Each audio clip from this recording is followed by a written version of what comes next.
Sabi ni Harlem, talim daw ipakita ko, wag daw kalibugan. Kasi itong isang buhay na ang test.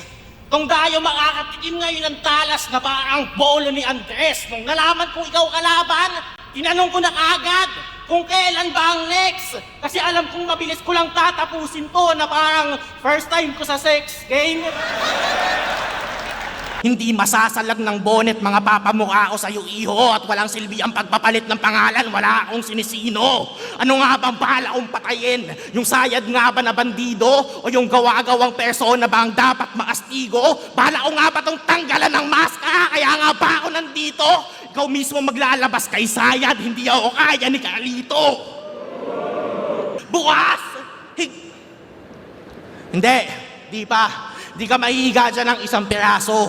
Babalatan muna kita ng buhay na kala mo nasa lumang panahon tayo. Magsisimula ako sa braso. At kahit tinatapyasan kita ng kalmado, maghahalo pa din ng balat sa tinalupan pagkasalin sa iisang sako. Kung yung laban mo ay GL, sinadula yung pagkalas-kalas ng kampo, ito naman ang tagpo na siyang magkakalas na sa mismong sundalo. Mga kamay na pinampalit mo ng anyo, pipit-pitin ko ng maso. Di ka na ulit makakapagpalit ng mukha kahit makapag-isip ka ng bago. Bagong mukha, di lang duguan sa tatanggapin mong maltrato. Walang sulian yung pagmumukhang hihiramin mo sa aso.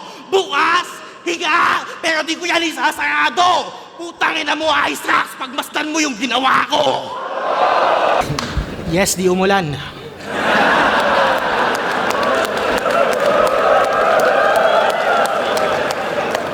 Sakto lang yung third, di umulan.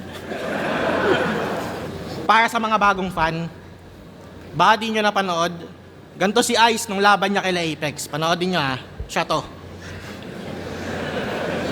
Tangina nyo mga support! Mga fans nyo, bobo! Bansot!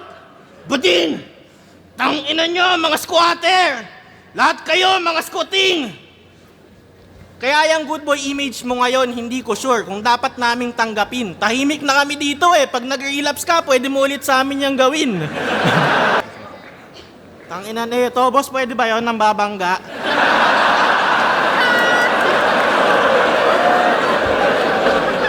Okay lang naman sana kasi yung galawan ng kadiri. Pag banggaan lang, huwag ka manghawak ng titi.